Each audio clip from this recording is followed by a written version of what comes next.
Hello and welcome to season 10 of the Meaning Movement podcast.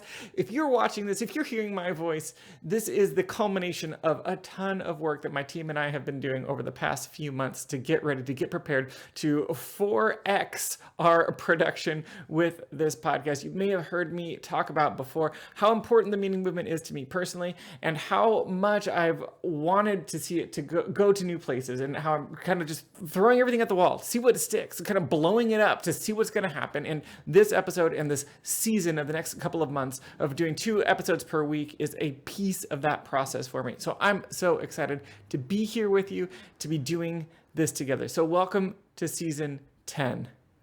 Hey everybody, our guest today is a comedian and actor. He's been a part of shows like Drunk History, Gotham, and The Unbreakable Kimmy Schmidt, and so many more. He hosts the podcast Weird AF News, the only daily weird news show recorded in a closet with more than 1,200 episodes and millions of downloads. In this conversation, I get to dive deep with Jonesy into his work, the world of stand-up comedy, and so much more. It's just a really fun conversation. I'm fascinated by the art of stand-up and the incredibly challenging work that comedians go through developing their acts and the individual bits for their act. I just had a blast digging in with Jonesy. I think you will enjoy this one as much as I did, hopefully more. So let's get into it. This, of course, is the Meaning Movement podcast. It's a show about work worth doing. If you're looking to level up your life, your income, your career, you are in the right place today with guest Jonesy. Stay with us.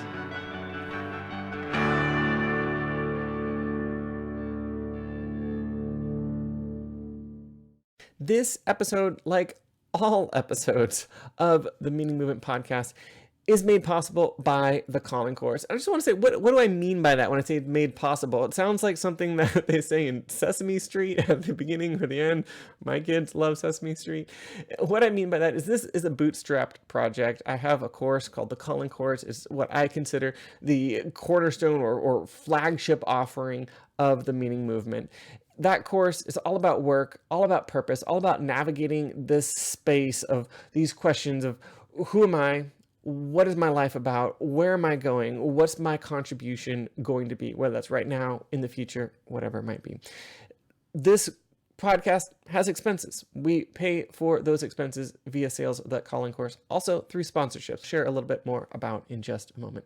But I wanted to just, instead of talking about the Calling Course here today, wanted to share some words from a recent member of the course. This is Ryan. He sent this over and gave me permission to share this with you. So I'm going to read from him his thoughts on being a part of the Calling Course. He says, discovering more of who I am and how that connects to the world in work is an overwhelming process. It can be hard to know where to start and easy to feel stuck.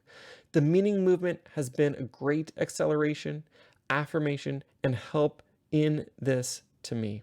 The Calling Course specifically offered new perspectives and a deeper invitation into who I am and how I can walk the path to becoming my fullest self, connected to others in a mission through work. I love that so much. The combination of material, questions, and direct coaching through Q&A is powerful. I recommend it to anyone doing the hard work of walking deeper into their call. First, thank you so much, Ryan, for those words. They are just so fantastic, and I couldn't have said it better myself, which is why I'm reading them here. If you're listening or watching and you want to know more about the Calling Course, the course I open up for enrollment periodically. I don't have a set schedule at this time, but the best way to know when it's going to be the next enrollment period is going to be opening is for you to be on the email list. You can get on the email list anywhere at themeaningmovement.com. You'll find a bunch of subscribe boxes around the site, or go to the Calling Course, thecallingcourse.com. There is a free mini course. It gives just a small taste of what the Calling Course is all about. If you join that mini course, you'll be sure to be on the list for our next enrollment. So if any of that sounds exciting and enticing to you, make sure to jump on the email list, and then you'll be notified when that next enrollment period opens. I just want to take a quick moment to talk about sponsorship. I've always said that this podcast, this endeavor is made possible by the Calling Course. What that means is it's self-funded, it's bootstrapped, but we are opening the door to sponsors to come alongside us if they're a good fit for our audience. So if you have a business, a service, or work for someone who does that would like to get in front of an audience like ours, shoot us an email at podcast@themeaningmovement.com. We can tell you more about what we have to offer by way of our audience and sponsorship opportunities, and we can take the conversation from there. Podcast@themeaningmovement.com. Thanks so much. Jonesy, thank you so much for joining me. Welcome to the Meaning Movement podcast. I'm so excited to have you here with me. I'm very flattered that you reached out to me about this and that you considered me podcast worthy. So thank you. Yes. Well, I love I mean you just that you have a one word name. It's like, Yeah, I know yeah, Pele and I know Jonesy, right? yeah. The one word name gets me in the door. After that, they're like, Yeah. "You're just a regular dude. What is this? You're not It's a bait and Madonna." switch. It's a total bait and switch. Exactly. Like, oh, this is like a Madonna type of person. And then I come in Yes. dressed like a normal human being. They're like, you don't look like a Jonesy one, because I mean, when you walk around with a nickname, they just assume you're an extravagant DJ, and I'm not. Yeah. Yeah, that's great. Well, the question I like to start with is how do you begin to talk about the work that you do? I begin to talk about the work that I do, like I begin all long monologues with a sip of coffee. There we go. It's a great place to start. I sort of tell people that I'm a creator. I'm really a comedian podcaster at this point, although I've done a lot of things. I sort of get to say, fortunately, that I'm getting paid to be funny because I pay my Yeah. bills by doing stand-up comedy and my podcast. Between those two things, I'm able to pay my bills, and I'm funny in both of those realms. So I get to Yeah. say I get paid to make people Be laugh and funny. smile, and I mean, because I get to say that, I think you know I'm like in the 1% of the probably less. Yes. Yeah. And I also feel as though I'm one of the luckiest people in the world. I really Yeah. feel so fortunate to be able to do these things. And when I'm doing stand-up comedy, in addition to, trying to bring joy to people's lives, I get to hang out with w- the funniest people on the planet, like on a regular basis, people much funnier than me. I get to hang around with them. Like Yeah. that's so great. I get to say that too. Like some of the funniest people in the world, I would say in the world professionally are Yep. I get to call my friends. I'm Mm. so fortunate to say these things, and Yes. dedicating myself to being a comedic artist has really paid off in so many ways, and I'm happy in life, which I think is the most important thing.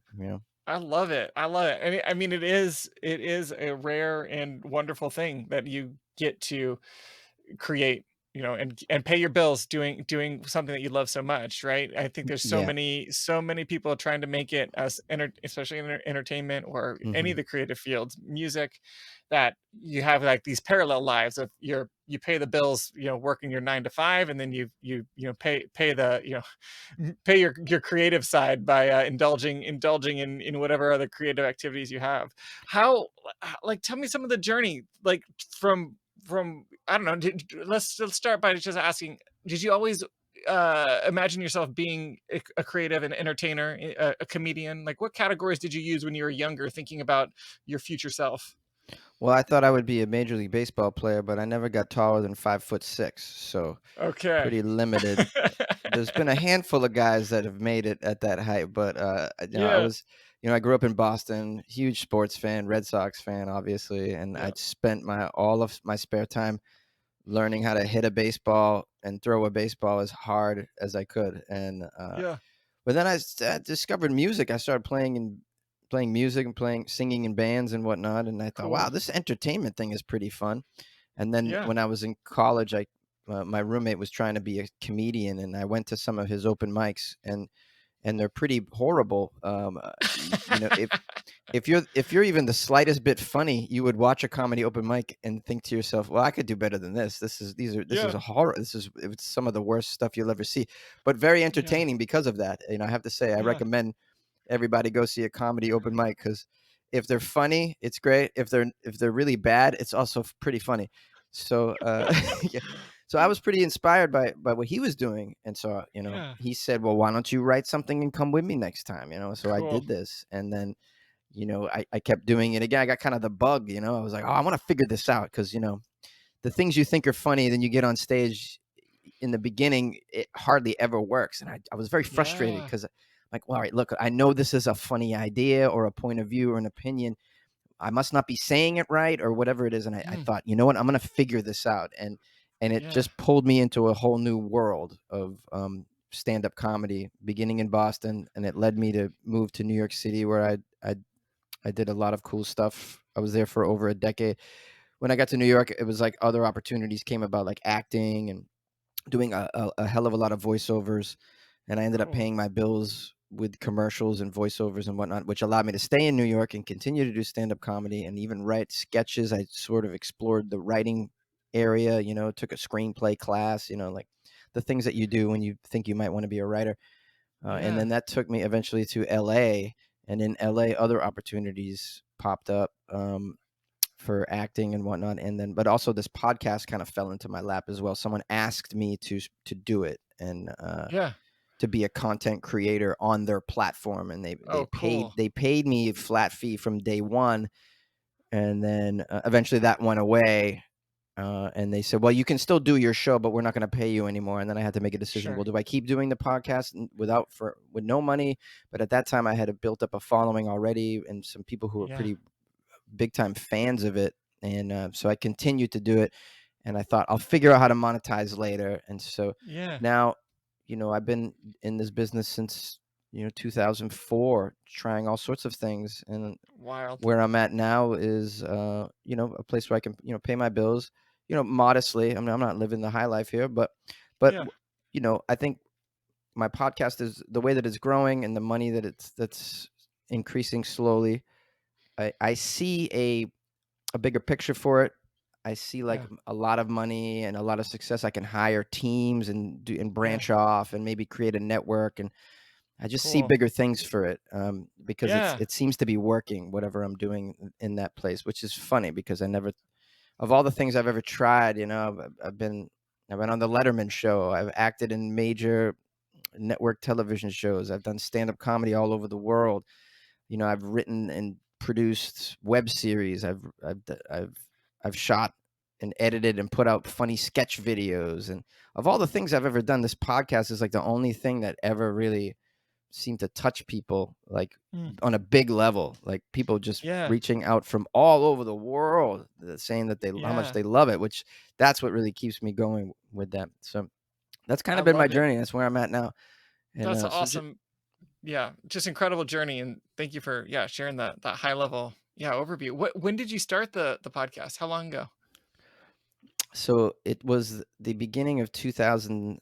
I think was it the summer of 2017? About the middle of Yeah. 2017. Cool. Yeah. So now That's we're great. 18, Yeah. 19, 20, 21. So yeah, going on 5 years, That's great. almost. It'll probably be 5 years, like July or something next month. I I think love that's when it. I start. Yeah. I Yeah. love it. That's Uh, cool. Very cool. Yeah, I started this show 2016, but I've kind of had some on and off, here and there. It's always been, just me and I So have an editor I work with, and but yeah. you've taken a hiatus or two. Yeah, I took a couple hiatuses through there Yeah. and then like slowed down my production to once no, twice a month. So I was Okay. doing like every week, then I dropped down to like just twice a month, and that's been like really sustainable. Hmm. But I'm about to ramp back up to and start doing twice a week, which Twice this a show will week. be a part of. Yeah, this show will Wow. be part of that. And Yeah. do you sort of organize it like you're doing seasons, or you're just going to be ongoing? Yeah, we're treating this endeavor with the twice a week endeavor as a season. So we're just gonna do that chunk and then to kind of see how it feels, and then we might, my hope is that we do that chunk, maybe take a couple weeks off, and then just get after it again.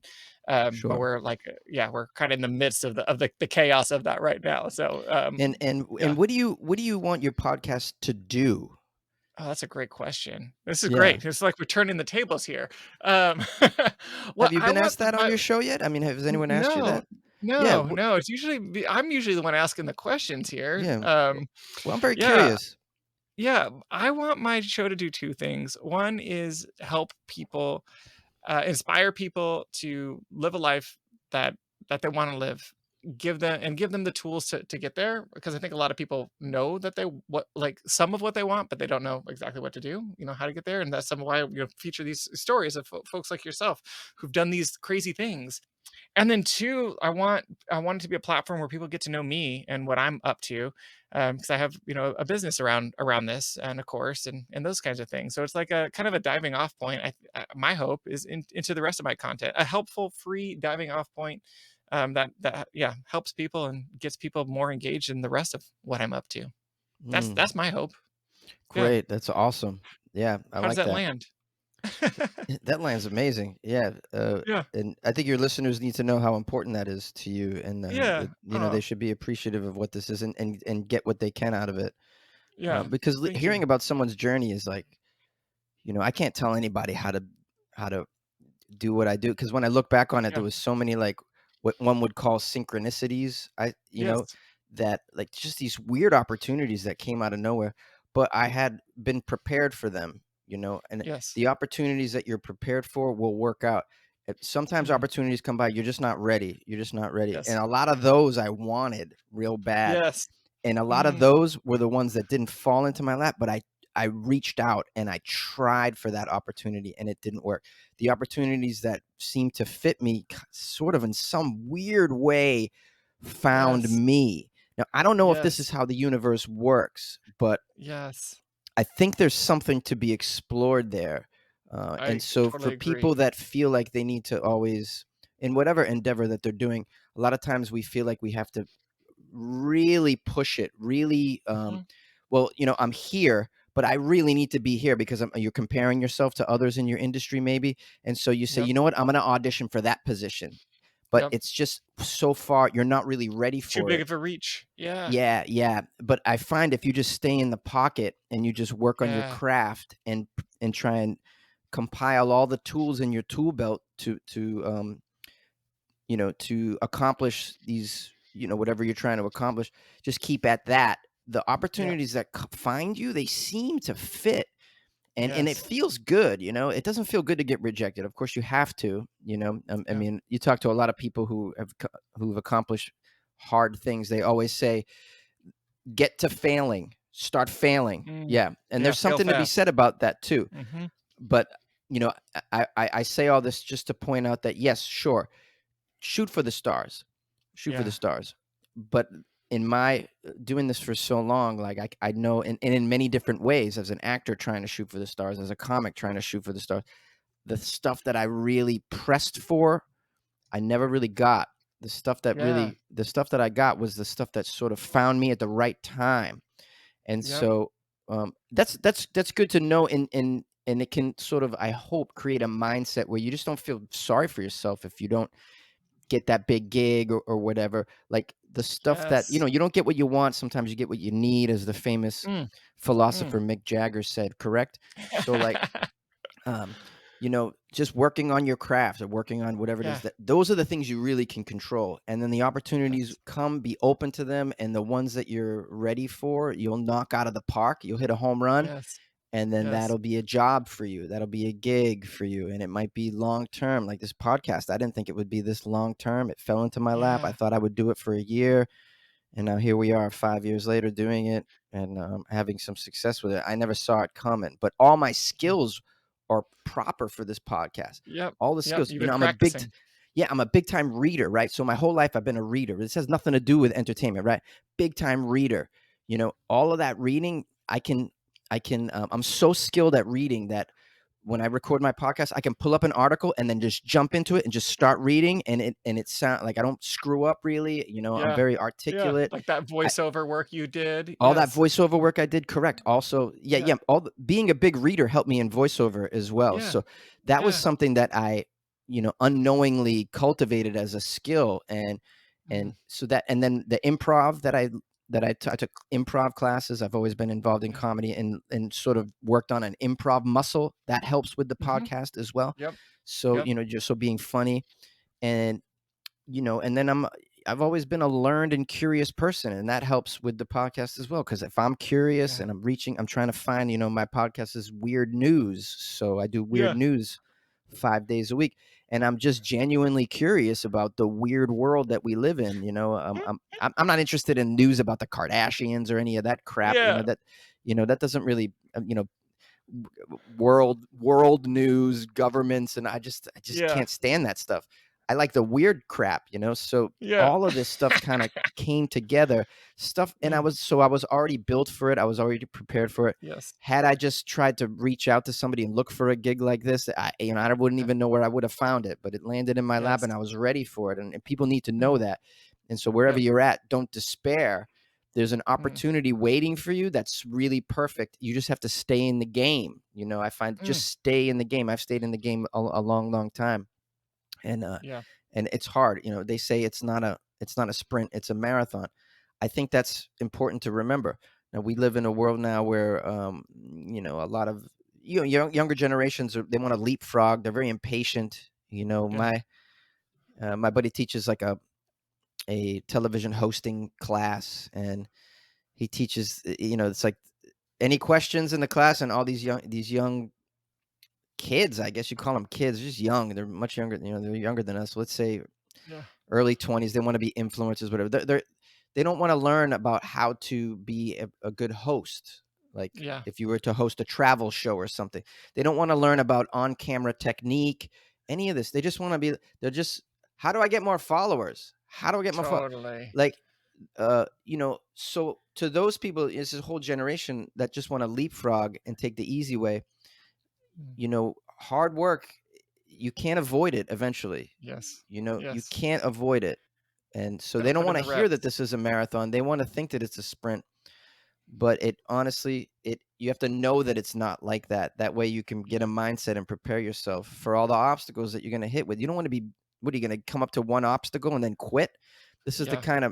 that's the kind of mindset that they are sort of working with. And you gotta think about the bigger picture, and you gotta say, this is a long haul. This is a long Yes. game, Yes. Uh, I love it. I've been studying myself just a lot about mindset, trying to expose myself to just level up my thinking, because I know that like the way you think about the world changes your reality, right? And it's just so It much should. aligns It with. should. Some Yeah. people don't. Some people, it doesn't change them. They're called Yeah, yeah. orthodox. It just so much aligns with what you're saying about like when the right opportunity comes, being ready for it. Like, they use words like, manifesting and things like that, which like, feel like it gets a little woo woo, but like, I do think there's like some truth to that. Like when you have an intention, you put it out into the world, put it out into the universe or God or whatever you want, however you want to talk about that, that side of reality, like that something will come to you. And when you're ready for Yeah. it, it'll be the Let's right let's thing. let's be careful about that, though, because I think this whole manifest thing has slipped. So, and some people get it, and I think they're rational Yeah. with it. I think other Uh-huh. people aren't rational with it. I think Yes. they believe that. Now, this isn't a swooping generalization. There are, I think, but there's a subgroup out there that believes that they could spend their time and energy manifesting, right? Uh-huh. Uh-huh. That's not what I do. What I'm Yes. saying is, I don't know where these things come from, these Yes. opportunities. I don't know Yes. where these synchronicities in life come from. I don't Yeah. think we can explain that. And I'm not very confident. I'm a little skeptical that you can ask the universe with prayer and this sort of Mm. thing. I'm a little skeptical about that. And Yeah. therefore, not a place I recommend to spend your time, because we don't know where this stuff comes from. We don't Mm. know what it is. All right.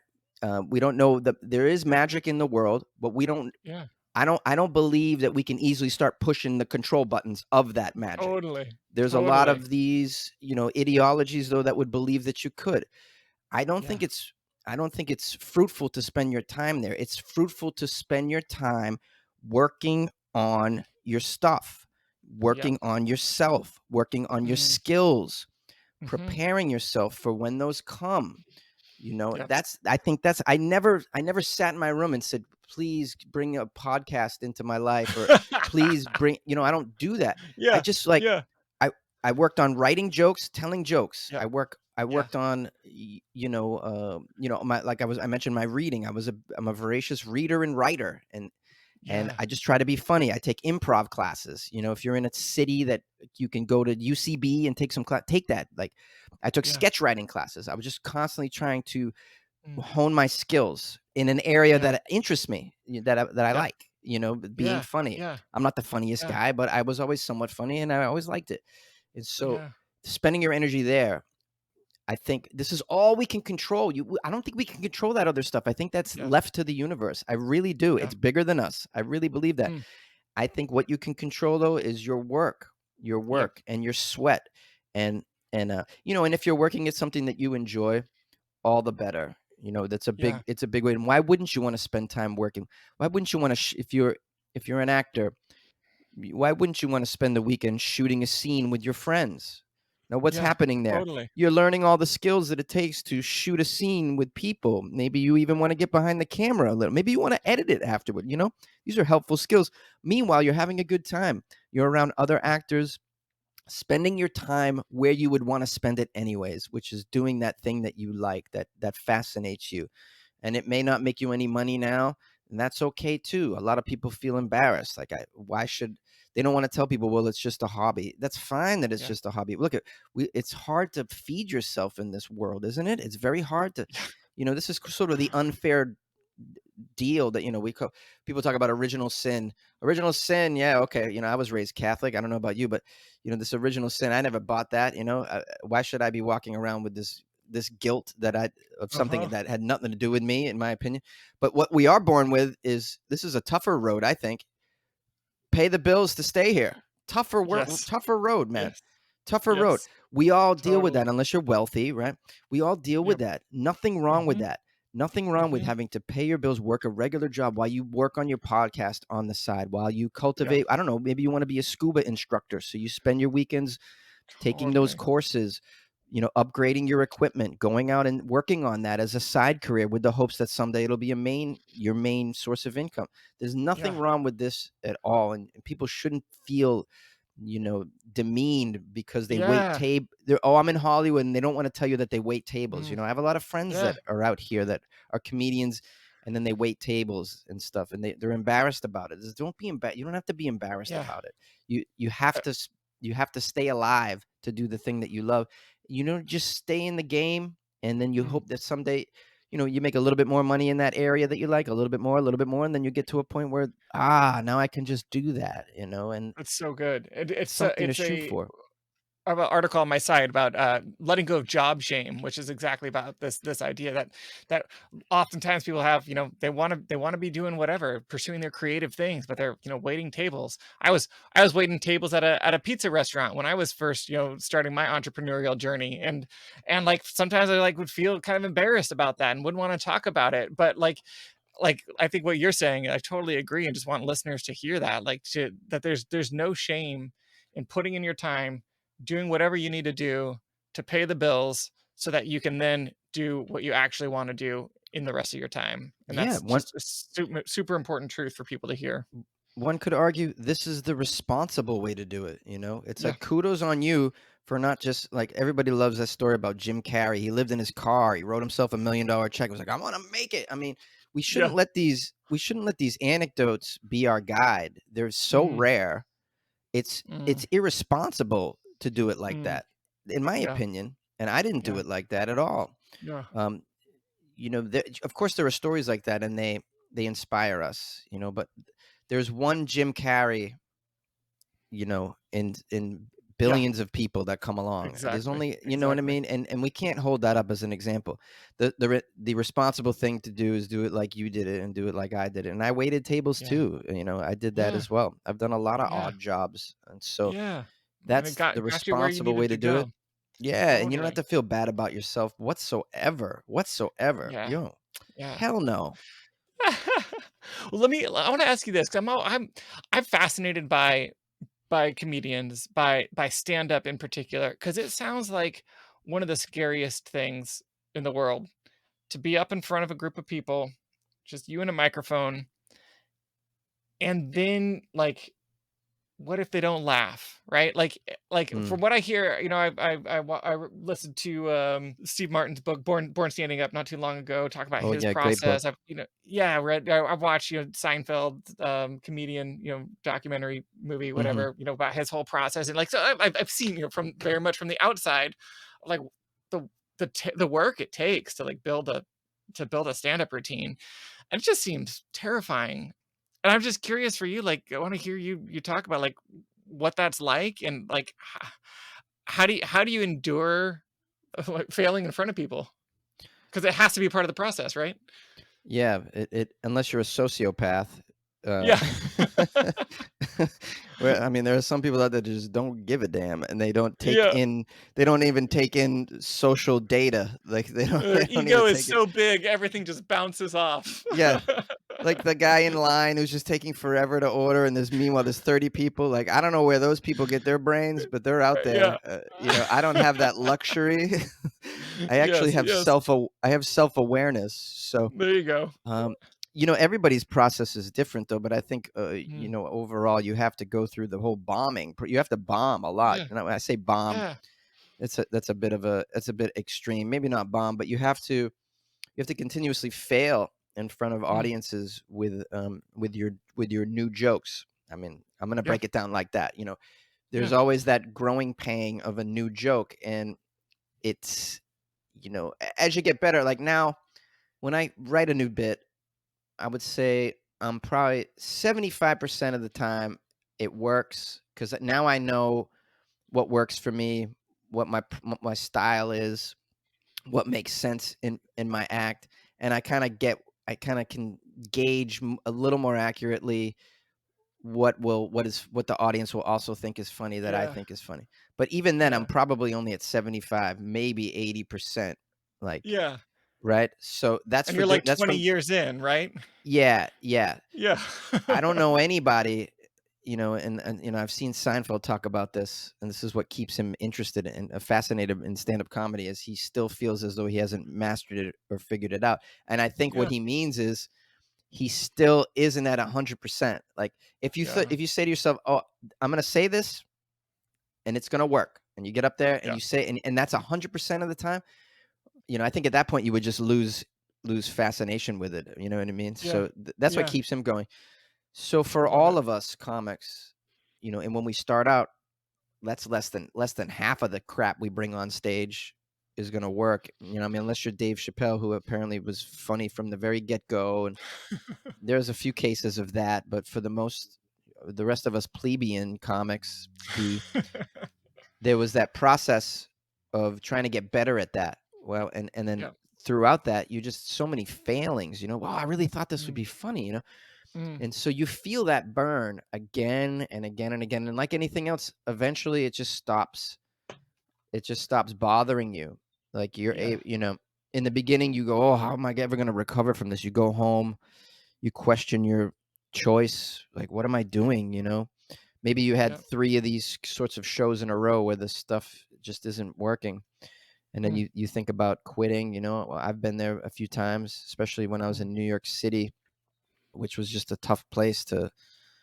It was just tough, but I mean, I'm glad I did Yeah, it. I got better. It's like I had to go through that, yeah, and that's hard, and it definitely takes, you know, what would that characteristic be? Well, certainly confidence, belief in yourself, mhm. and a little bit of a I don't give a damn attitude. I Yeah, suppose letting stuff roll off your back. Like, what do they say? Rolling mhm. off your like a duck's back, like water off a duck's Yeah, back. yeah, Is yeah, that, did I just date yeah. myself right there with that archaic analogy? water off. You got to let it roll It's off. good. You got to roll it off. Or I think that the new upgrade is brush the dirt off your shoulder. As did That's Jay-Z right. say that? Okay, I'm just trying to be hip. Yeah, there you Connect. go. I'm trying to connect to your young hip audience here, buddy. Yeah, it takes a lot of these qualities to Yeah, to that to get stick to it, through that grit. that, and then you're still gonna find yourself in situations like that. Mm, No matter how many years you've been doing it, it'll yeah, throw you off. You'll get thrown off. yeah. I liken it to surfing. It's like Mm, surfing. Like sometimes you just be mm, out there all day and you just can't catch one. yeah, It's stand-up comedy is a bit like that. And then yeah, so you got to be cool with just like, all right, today wasn't the day. yeah. I'm gonna go rewrite that. I'm gonna get back out there tonight, and then and we'll try it. Do it We'll try again. it again. Maybe you write a new ending. Oh, the ending ain't working. Let me write a new ending. Try it again Mm, tonight. Or the mm, beginning ain't working. Let me write a new beginning. mm. And there's just that constant thing until you get a joke to the right place. But yeah, I hope that answers your question. It does answer it. I mean, it at least begins to answer it. I just think it's fascinating because it is such a vulnerable, like, and I think what's fascinating about it is like so many creative fields, like everything is done in like that work is done in private. Like a musician who's Yeah, writing a song, they're not writing the song. correct. They don't need the audience's response to write that song, right? They have their own response that's guiding them. Yeah. And so, yeah, I just think it's a Yeah, really so I'm fascinated by it, and just so I love hearing you talk about yeah, it. I've done music too, so I can speak to that. Yeah. Yeah, you have the luxury of finishing the song in your bedroom, right? Yes. And releasing it to the world whenever you feel like, and or if you're a Yeah. painter, you Yeah. can just keep working on it before the world Yes. even sees it. It's like as if the world watched you paint, like they don't Yeah. get this, they don't really see the work in progress, Yes. so that's a very vulnerable Uh-huh. situation, when Yep. they're seeing your work in progress. Like that's and this is why, some of your listeners might wonder, hey, I went to see I was at a comedy club and Kevin Hart showed up and they told me to put my phone away. Why is that? Why can't I shoot video of Kevin Hart? Because Kevin doesn't want his work in progress to be shared Yes. with Yes. the rest of the world. Yes. So It's for that room that's only. Yeah. so when Kevin Hart shows up at a comedy club to do a what we call a drop in, Uh-huh. that's comedy speak, a drop Okay. in. Mhm. Okay. And then when Kevin Hart drops in, if you were supposed to go on stage, you get bumped. That's what we call it. So I'm Uh-huh. teaching people some comedy lingo. So That's you good. would say to another comic, "Oh, bro, I got bumped by Kevin Hart last night. He came in, he dropped in and did 40 minutes." So that's that's a little lingo in the comic world. Yeah, I love it. So I love it. If people you get wonder, bumped, you're just out for the night, or do you just go on after? Like, how does it it work? depends on the timing of the show. Yeah. So Yeah. if it happened earlier on in the show, maybe you'll get to go on afterward. If it's late in the Yeah. show, they'll probably end it after him. And by the way, you probably want to end it after him anyways. Like you don't want to Yeah, right. follow. Yeah, You a don't big want to name. go on. It's 2.5 hours now, and Kevin Hart just got off stage. You don't want to go on after that. I'm gonna Yeah, tell you something. First of all, the people aren't gonna listen to you. And most of them are gonna get up and go anyways because it's not gonna get any better than that. Yeah. totally. So to get back onto what I was saying, Kevin Hart, when he arrives at a comedy club to do a drop in, he brings security, and a couple of them will just walk around and make sure people put their phones away specifically. Yeah. This is their job. You got guys to Wow. protect him, security, but then you got guys who just walk around and go, "Please put your phone away. Please put your phone away, please." And that's hugely important. Dave Chappelle makes you lock your phone up in a bag when you arrive at his shows, from my understanding. Wow. Wow. We don't people they don't want to expose their work in Yeah. progress to the world Yeah. because it takes so many trial and errors with a bit. Depending on how skilled you are, maybe Kevin Hart can make a bit work after trying it only 10 times. Maybe, let's say he's Yeah. at that level, but still those first 3 times, they're not ready for the world. Mm, They're just not. mm, And you have to have that. I mean, it's easy when you're Kevin Hart. I was going to say you have to have thick skin. mm. At this point in his career, people love even the jokes that aren't really working. They just eat it up, Yeah. you Yeah. know. But when you're starting out, you have to have a really thick skin because people Mhm. won't give you the benefit of you being famous to let you get away with some half-ass bits and jokes. Yes. They Yes. will judge you. They will judge you harshly, and Mm. and so you have to have a thick skin. And Yeah. uh, And yeah, but if you already, it helps if you have jokes that already work because you worked it out. So Yeah. you can kind of do a joke that's not quite done, and maybe it doesn't go well, and then you can even tell the crowd, we have all these little tricks that we do as comics. You say like, well, that should have stayed in the notebook. I'm so sorry. And they go, Yeah. they like that. They like that. Or you say, Yeah. oh man, I thought that was funny this morning. I really did. And and so did my landlord. My landlord, or you say like, yeah. I've said before. This is a great one. I really thought that was funny this morning, and I said it to my drug dealer. He thought it was pretty good too. I thought I was ready for tonight. I guess not. And then you go into something already works, Yes. There you go. and if you've Takes been the doing it sting off long a and little bit. yeah, Yeah. and if you've been doing it long enough, you learn these little tricks and you learn how to make Yep. it not burn so bad. Yes. I mean, Yes. that's what we're trying to like make it. It doesn't hurt so bad. It just hurts for a little bit, Yeah. and then you move on, and hopefully you can You end the become more like show. the duck with the water rolling off its back, right? Correct. Correct. Yeah.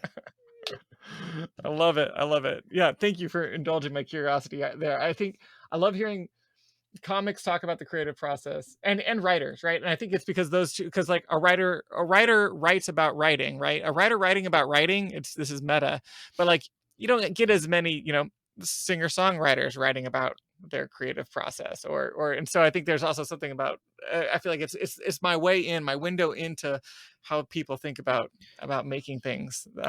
So And you yeah. you alluded to it, area. You alluded to it earlier. I think people say stand-up comedy is like the scariest of the art forms, and I Yeah. would agree Yeah. because of this aspect that we're talking about. Because Yeah. you're so vulnerable sharing your works in progress, Yeah. and I Hmm. think Hmm. that's the thing you have to swallow as a stand-up comic. You have to be like, I Yeah. have to. That's the price that you pay. You're Yeah. extra vulnerable as an Mm, artist mm, over the other artists, and yeah. now we're in a climate now where people, it's kind of like open season on comics when people that aren't pleased with what is being said on stage, Mm, whether it's a complete idea or a work in progress, they don't seem to differentiate from mm, that.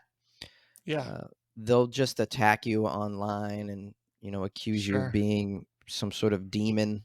um, Mm, it seems to be something that's been going on in the culture recently, yeah. and Well, I I think it's interesting just on that because like the role of the comedian in society is like it's the truth teller in some ways and 100%. so I feel like so you're like I don't know. I feel like we got to give comedians like the extra permission to not be politically correct or like whatever it is because we need people to tell us the truth, right? The truth that other people can't say, and that's why it's funny. But I also think that like you're saying, it opens the door to a lot of I don't know crusaders Well, against they whatever it don't look at it is. like they obviously don't look at it like you do, because Yeah, you're a reasonable human being. You're intelligent, yeah, and you mm, understand the importance of it. Yeah, the comedians are like the barometer of the culture. You yes, can tell, yes, we can in real time take the culture's temperature. What are we uncomfortable with right now in the yes, culture? uh huh, What are our concerns? What are we angry about? What are we happy about? What mm, do we like? What don't we like? The comedian can yes, test that in real time. It's a very powerful yes, tool. You don't really get that in the other arts. yep. And so because of that, you need to give the comedians a longer leash to I speak about agree. things. I would argue from a fundamental point of view, Second Amendment, you know, hands off when it comes to art. Just let art be Yeah, art.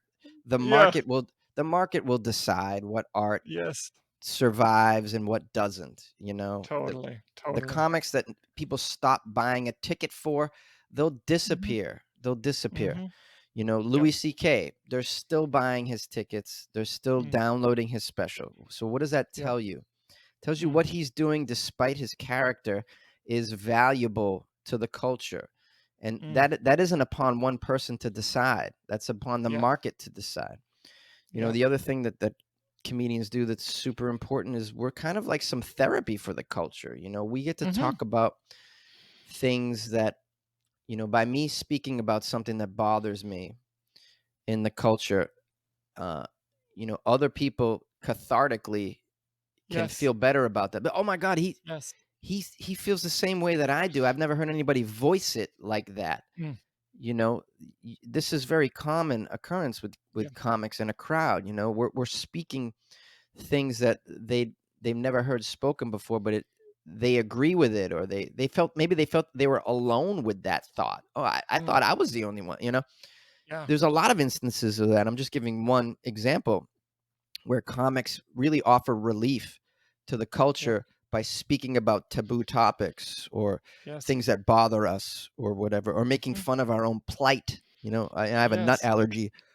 I have a nut allergy joke, and people have allergies, and Yeah. out there in the world, they really relate to that joke. And the way that I talk about it, I'm really like complaining about it and joking about it. You know, I'm touching on something that they feel the same way, and they enjoy someone being able to joke about an allergy, make Yes. light of an allergy. That's super Mm. helpful for them too. Not Mhm. just myself, but to frame it in a way that's funny. Maybe they don't feel so bad about their peanut allergy or whatever the hell, they're Yes. lactose intolerant, whatever they're dealing with. A lot of people right now in the culture can't, and at least in the US, can't, like, there's some food that they can't get near, and Yes. I'm sort of helping them through that in a way with humor. Uh-huh. So because of all Uh-huh. of these reasons, you got to leave the comedians alone, man. And the people Yeah. that are attacking us, they really don't get it. They really don't get the Yeah. bigger picture.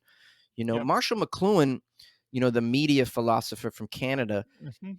he Mhm. recognized the importance of comics, and I use Mhm. that phrase, the barometer for the culture. I've cribbed that from him. Yeah. I don't know if you know, but I'm a reader. But Yep. uh, I've heard. he, yeah. So Marshall McLuhan wrote about comedians, their importance in the Yeah. culture, how they can take the Mm. temperature in real time, Mm. see what the culture's uncomfortable with. You could still see it now, Yeah. like you would, like, if I get on stage and talk about Hitler, right? We're still uncomfortable with Hitler. We are Yes. still. I won't talk about Hitler on stage. I will not Yeah. talk about, now I won't even say that name, Yeah. because immediately it puts the audience in a very, like, Yep. so you can see in real time what's going on with the culture. What are our Mhm. attitudes? The comic can Mm. see that. The comic can Yep. test that. We're Mm. like a probe into the culture. McLuhan knew this. He thought Mm. that this was a very important tool for cultural change, and he petitioned the Canadian government to create a comedian university. He had the idea to just pump Love out that. comedians and send them out into the world. He thought this was a benefit. It never happened, but that's how important he thought comics are and were, and he's absolutely right. You know. I love it. But these I are love it. people don't talk about this, man. Yeah. Yeah. People don't realize how important comics are. They just, Mm. I mean, some people do. You do, but Yeah. I Yeah. I wonder if your attitude is kind of rare.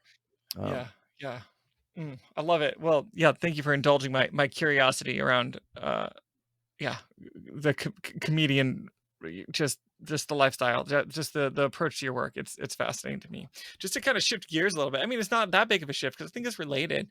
I'm curious for you, like how you think about your work and I don't know even know what words you use. Some people talk about vocation, some people talk about calling, some people talk about purpose, some people talk about legacy. Like, how do you think about if you really zoom out on your career? Let's fast forward, 20 years. You're like, what's the story you want to be telling in your work?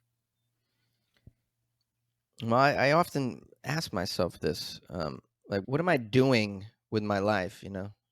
Yeah. I hit that age when you go, Yeah. what am I doing with my life? Uh-huh.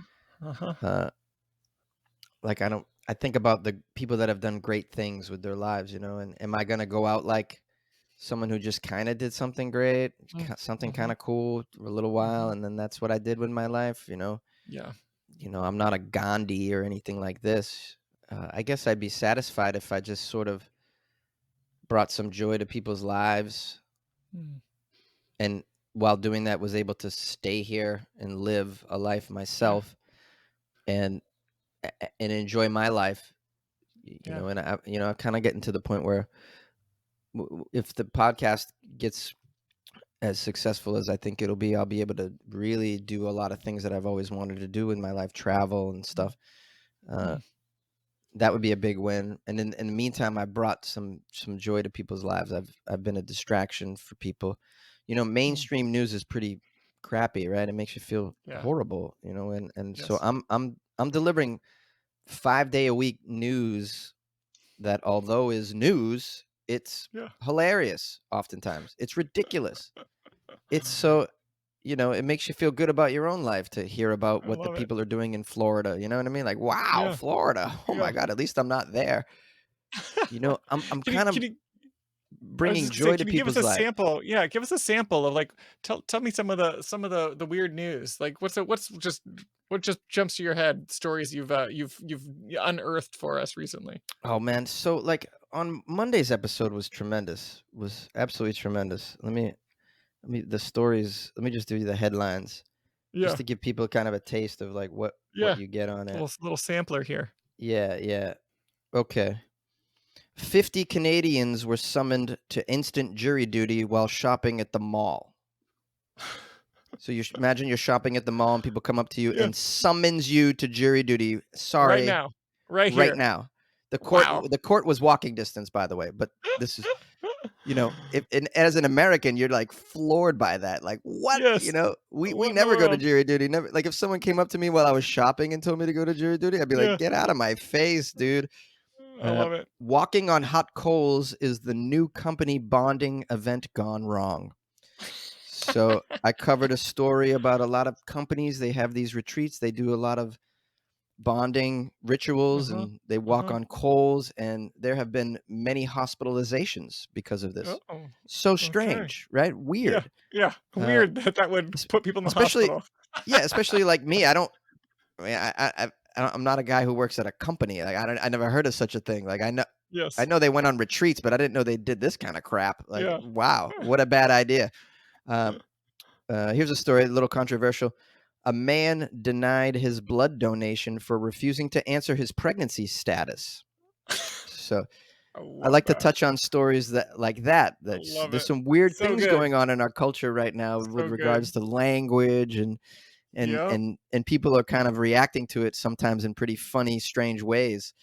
And Love it. so uh yeah, that those are the kinds of stuff that I like to cover on there, you know. I Like love it. I mean, some people like they think it would be like, oh, you're doing aliens and Bigfoot. No, Yeah. Yeah. no, Yeah. I don't do that. I do like weird stuff like that, like stuff Yeah. that that's newsworthy. And then so that's Monday through Thursday. On Friday, I only do weird news from Florida. That's how it's been going for years now. So Florida Love Friday. that Florida gets its own day of the week. That's Florida gets its fantastic. own day, man, because it's so weird. Uh, That's so and great. and one of my listeners suggested the idea. Yeah. My buddy Ryan in Portland, he Yeah. said, "You're doing a lot of Florida stories. You could probably do a whole day of just Florida every week." And That's I so said, "You great. know what? I'll try it." And then it ended up being the most popular episode of the week. It gets twice as many downloads as any other episode. People can't get Oh, enough that's of so interesting. degenerate Florida behavior, apparently. That's so interesting. I love it. I Yeah, love it. yeah, yeah. Yeah. So Yeah. so we do weird news from the around the world Monday through Mm, Thursday, and then on Friday only from Florida, and people love it. that's Yeah, so great. that's just a taste of what the podcast is I about. love But it. Thank you. it's more than that because the way that I cover the stories, I really make it fun. Whenever there's a quote in the story, I try to do the accent of the person wherever they Nice. might be from, or an Yep. impression of the person. Yep. I'm always acting out little scenes of how ridiculous this is and hilarious this is. Oh, I'll it even sounds like pick up my fun. guitar and improv a song about the situation sometimes. I've had situations where I'm like, this is weird. The zoo did X, Y, and Z. I'm like, I'm gonna call this zoo right now, and so then I would pick up the phone. I just prank a zoo, like Yes. this, and then I put Perfect. it in the show. Like I like to have fun on the Yeah. show, and That's people like that. great. They get an extra. Yeah. They get a little extra, and then of course my opinions, as you can see, you've been interviewing me now for 45 minutes. I Yeah. have strong opinions, so I Yeah. bring those into the show as well, which is something you don't get when you just watch the news. They just tell you the Mm, news. The guy doesn't tell yep. you what he thinks of it. I Yeah. tell you what I think of it, and then I Yeah. invite people that listen to call and give me their point of view if they want. And then people call the I show, love and it. I'll at times I'll publish the phone calls as well of people calling about the previous episode or so, and I invite So conversation fun. about some of the topics that are a little controversial. So Yeah. and those get we get interaction, and we learn from that and we grow, and Yeah. It's always helpful to keep an open mind, of course. That's perfect. Well, So yeah, thank the you. Yeah, show's a thank you lot for of that things. sampler. Yeah, yeah, But it's great. you know, It's great to see it. I try to be entertaining and educational. Those are the Yeah, primary things. entertaining, And educational. funny as well. Funny is so those three. Those Yeah. three. Well, and reliable. I don't miss a day. I try not to miss a Mm, day. I try to be that's there. dedication. Yeah, Yeah, yeah. like like you would take It's a in your hustle. CNN or your NPR news. I try to every Monday through Friday, do not miss a day. Make sure I I love get it. the episode out, no matter what I'm doing, no matter if I'm traveling. I do it. I do it. People want it. So They great. want to take it in like they take in their daily news. I'm part of people's Yeah. daily news lineup, and I got to be reliable, and I got to be there for them. And now, I'm about to hit 1,300 episodes, so it's like a lot. Wow. That's wild. That's It's pretty awesome. wild, right? Great work. Great work. Yeah, Well, yeah. just We're as we doing it. kind of move towards wrapping up, a lot of people that are listening are at some place in their life where they don't know what they need sometimes. Like they feel stuck in some way. And I'm curious if you just have any words of encouragement, maybe from your own story or just, general words of encouragement to people who feel stuck in life, trying to figure things out, trying to make a life that's meaningful to them. Anything that you would say to listeners right now? Well, it's hard to tell people what to do in that instance. I don't have all the answers to that.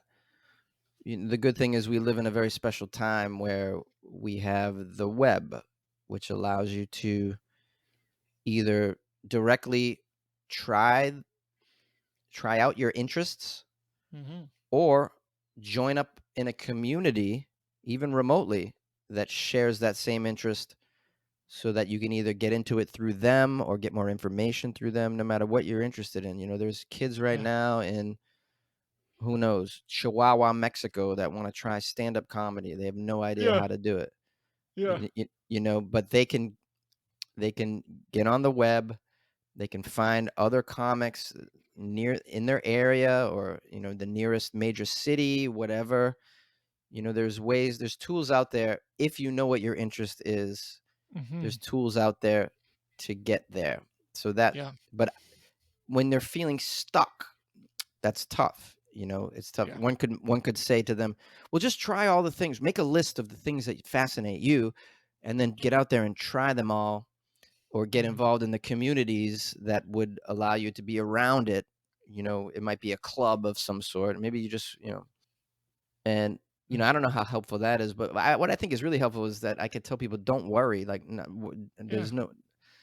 I tell people this all the time. There's not to worry. Worry is preposterous. Mm.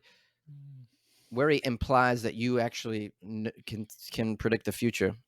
You Mm. know, it Yeah. implies that you can predict the future if you're worrying. It really Mm. does. Mm. Because you don't know, a failure in the present can open all sorts of opportunities in the future. You have no idea. Let's use it Yes. as an example. How many of us have gone through a breakup? A lot of people can relate to this. Mhm. How many of us during that breakup feel like this is the end of the world? You're going through role failure. You've lost your best Yes. friend. Your Yes. routine is tossed away. Masturbation is now a part of your life again. This is like, uh, all of the things that the breakup throws at you, Yeah. and you just want to. Sometimes it's like the withdrawals are like as bad as heroin or something from a breakup, Mhm. right? Mhm. In the present moment.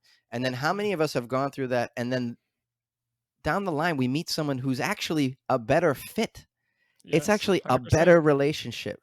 Why Yes. would, and then you say, wow. So this is an example. You can't tell the future. A Mm-mm.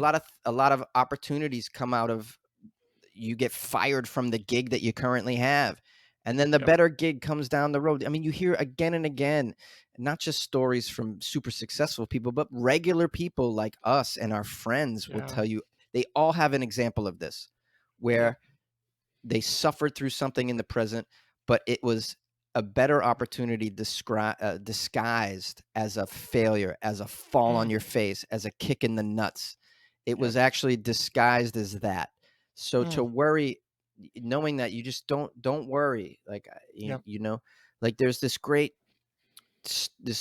old school Chinese story that I'll tell sometimes. I'll tell my friends, where there's this farmer, This old man farmer. He's got all this land. He's got no animals though. He's got a nice area that's fenced in, but no animals.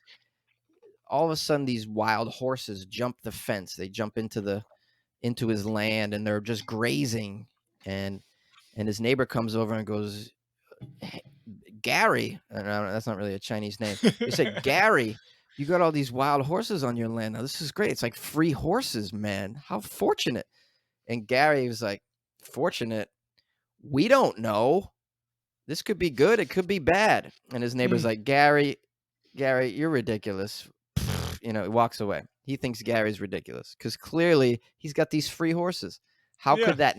could that be bad? Yes. Well, here's how it was bad. Because 2 weeks later, one of Gary's sons, Gary's only son, 18 years old, he's trying to break in one of these wild horses. He gets tossed and he lands strangely on his leg. He breaks his leg in 10 places. Horrible. He's in traction with this leg. He's out of commission. The neighbor comes over and goes, "Gary, I heard about your son breaking his leg badly. That's compound fracture. Horrible, man. This is terrible fortune. I'm so sorry for you." And then Gary says, "We don't know if this is terrible fortune. We can't judge this. It could be good. It could be bad." And the neighbor's like, "Gary, you really need to see a therapist, I think, Gary. But whatever. I'll see you tomorrow." Yeah. So cut to a couple weeks later, the army comes into town. And the army takes all the young men and conscripts them off to a war that everybody knows is not going to work out. Yeah. All the young men are taken, except for Gary's son, whose leg was screwed up.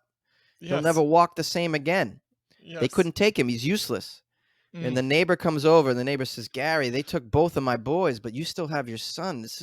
What amazing fortune, man. You're such a lucky guy, Gary, that you still have your son."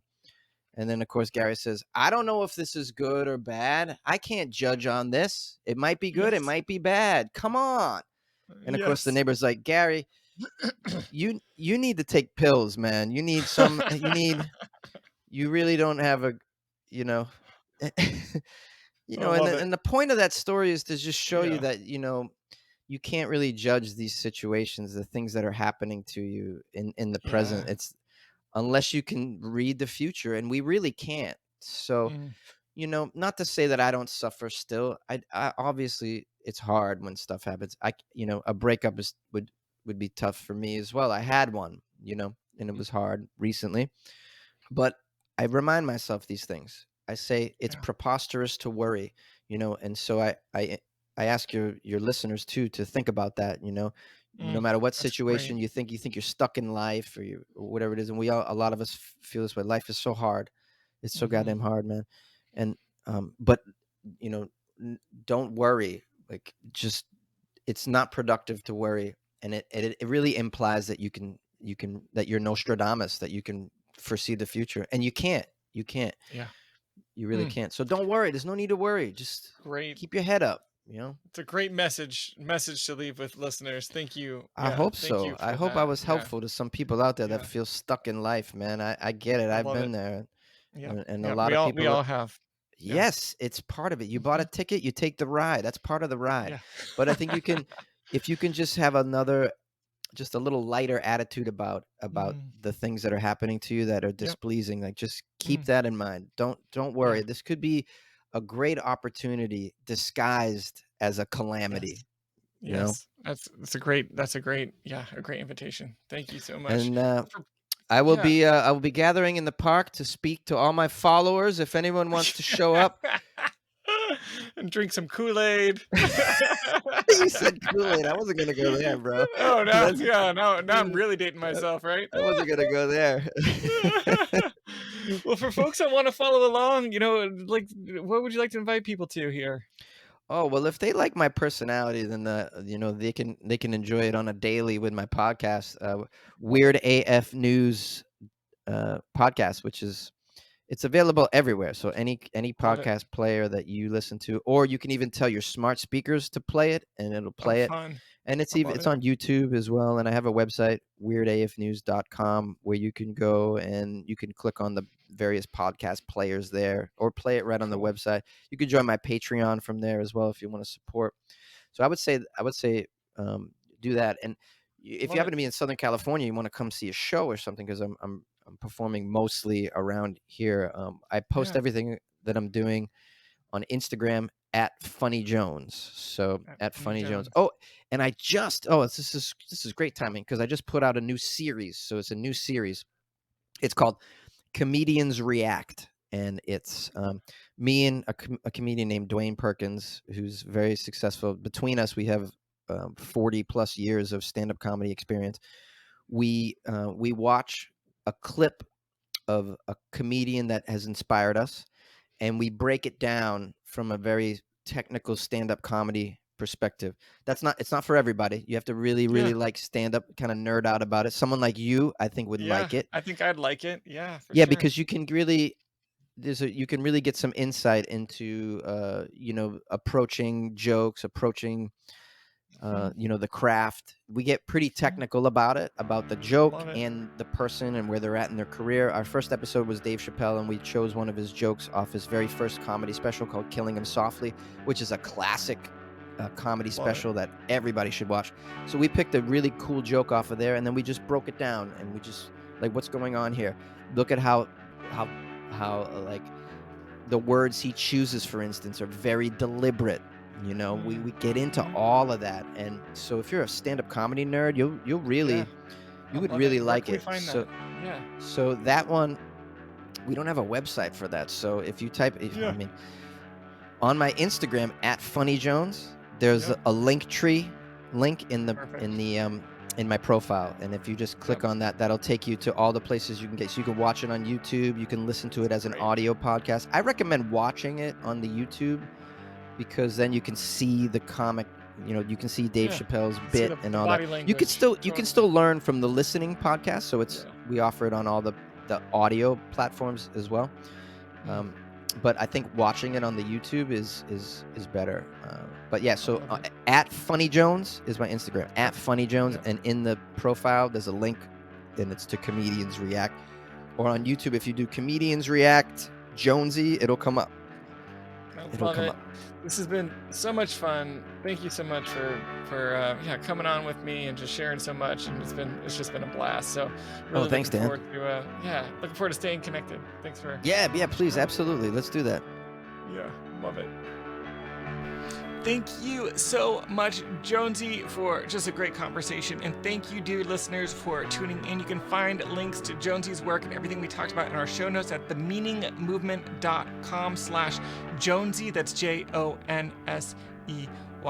While you're there, jump on the email list. I know I say this every time, but my team and I are working so hard to create great content for you. Most of it's for free, and it's only available if you're on that list. We're doing monthly trainings. We're doing all kinds of great stuff. We have giveaways, lots of great things, all to help you level up your life, your income, your career, help you find more satisfaction and fulfillment in the work that you're doing and the life that you're living. So if that sounds good to you, and I don't know why it wouldn't, go ahead and jump on that email list. You'll find it at themeaningmovement.com. There's opt-in boxes all around the site. And also, if you don't like it, you can unsubscribe at any time. I won't be hurt, I won't be offended, but I would love to just invite you to give it a try. If you're watching on YouTube, hit that subscribe button. If you're listening, hit that subscribe button, whatever feed podcast catcher thing you're using. And if there's an opportunity to leave a rating and review, please do so. That's how people like you find this show, and it means so much to me personally. Our artwork is by Eliezer Ruiz. Our music is by Tom Roram. We'll be back with you very soon.